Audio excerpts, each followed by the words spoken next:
Welcome back to Pace Immigration, paceimmigration.com, talking with immigration lawyer Polina Elizarova. Polina, good to see you. Hi, Sean. How are you? Very well, thank you. Talking today about the Canada-Ukraine Authorization for Emergency Travel stream.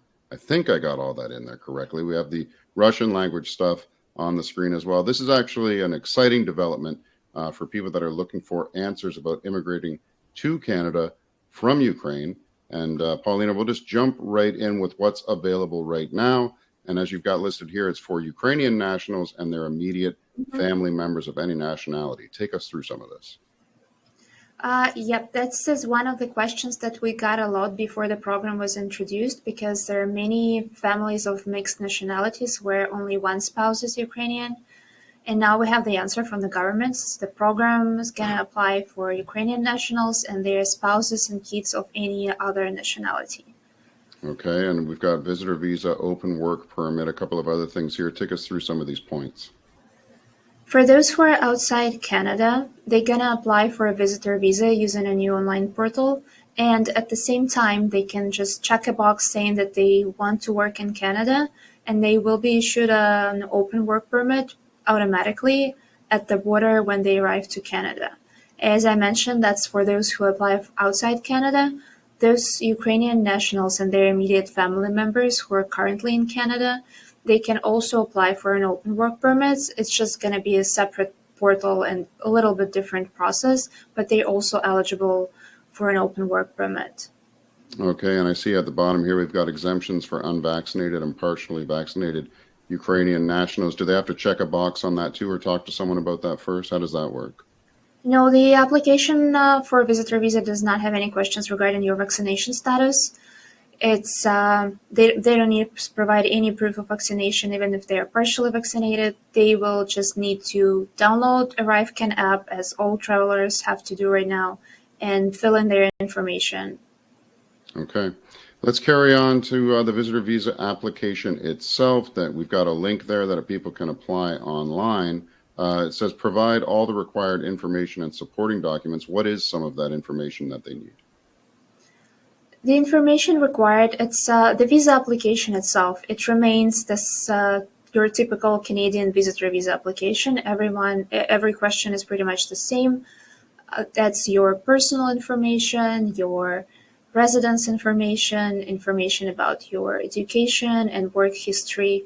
And I would like to mention for those filling in their work history information to do it carefully and pay attention to what they are putting in, because if in 3 years' time or even earlier, if they wish to apply for permanent residence, that's going to be relevant, and their application stays in the system forever. So they want to be pretty clear on what they declare at this application. Okay, we've got here children traveling with one parent need authorization to travel from the second parent. How do they get that authorization? What does that look like? Right now, most of the travelers and applicants are women with children, and for most of them, for most families, men still remain in Ukraine. So the one of the parents, like typically right now, it's a wife, the mother, she's gotta have the authorization from the second parent, and that's we can do this online. We just need a good access, like we can do it from Zoom. We just need to see the father, verify his identity, see his national ID document, and he needs to sign the document with the camera on, so we can see that he's the one who's actually signing. It's something that can be done remotely, and we've been doing this for 2 weeks already. We know how to do this. Excellent. Okay, that's great. Get biometric request and schedule your biometric appointment. Are we talking about fingerprints here? Yes, so we're talking about fingerprints, and usually they also take your picture at the visa application center. The problem right now is the wait time for biometric appointments, because for the whole program for this authorization for emergency travel, the government said that they aim to process all applications within 2 weeks. However, they usually only start processing applications when they receive fingerprints. So keep in mind that it can and most likely will take more than 2 weeks for them to process the application. Lots of visa application centers in Europe are right now overwhelmed. The wait time is more than 2 weeks for those in Poland, Germany, and I believe it's Romania. Yeah, Romania has a visa application center too.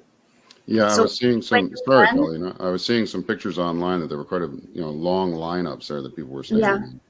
and lots of confusion because they ask you to make an appointment online, but because the system is overwhelmed, sometimes it's impossible to do an appointment online. So people have to physically go to the visa application center and wait in lines to figure out how they can make an appointment for themselves. Is there a cap on this? Has the government said that there's a cap, or is it just basically as many people as want to can apply and then they'll sort it out later? How does it work? So far, it's an unlimited number of applicants. Okay. Let's move on to some more stuff. Visitor status and open work permit. This is when we get down to the details of basically what happens when someone actually gets here to Canada. Take us through some of this, like how long the visa is valid for. So the visa is valid for 10 years or until your passport expires. You can stay in Canada for up to 3 years at a time, meaning you don't have to leave. You can stay 3 years and you don't have to go anywhere, because usually the normal authorized period of stay in Canada on the visitor status is 6 months. This program allows people to stay for up to 3 years. And there is even a possibility to extend your status later, but we'll see in 3 years how it's going to work. Right. And Can also, you can travel. travel in and out. You don't have to. Because some people had concerns that they won't be able to travel and they just need to stay in Canada for 3 years. That's not the case. You can freely travel in and out. I wonder what's going to happen with that. I know I've heard when you're under some kind of protected status sometimes that if you travel back to your home country, it can raise flags that they might take away the status. But in this case, it doesn't matter. If someone came here and then went back to Ukraine for a bit, that would be okay? Yes, that would be okay because it's just a temporary status. It's not a refugee status, and you can travel. You can go back to your home country. No concerns here. Okay. Carrying on to some other stuff, we've got government fee exempt. That's pretty good that the fee is exempt. What else is involved in this process? So it's not only visa fee that exempt, the biometrics fee is also exempt because usually you have to pay for biometrics too. Okay. From what we know so far, no social assistance was announced. So those who come to Canada, they will have to provide for themselves.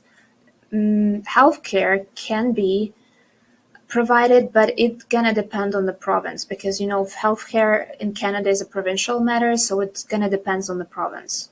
Okay. In most provinces, when you have a work permit and when you're actually employed and can provide a proof of employment, you are eligible for healthcare and your dependents, spouses, and children also are covered.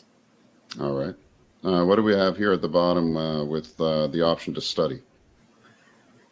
So if you are 18 years old or older, you can get an open work permit, but also if you're interested in studying in Canada, you can get a study permit.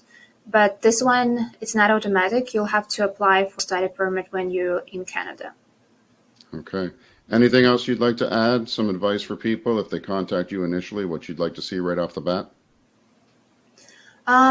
That was just a general update on the program. The program was announced a week ago, and we've already had a chance to work with this new program and new application.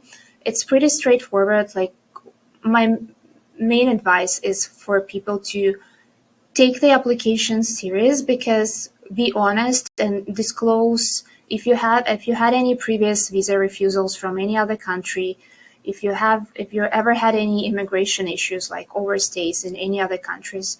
Read all the background questions in the application form and be truthful, because as I mentioned before, the application stays in the system forever, and later on, once you're eligible for a permanent residence application, you don't want any problems to be caused because you neglected the application and just filled it in quickly without paying attention to the questions.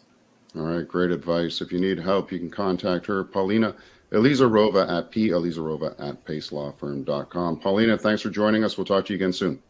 Thank you, Sean.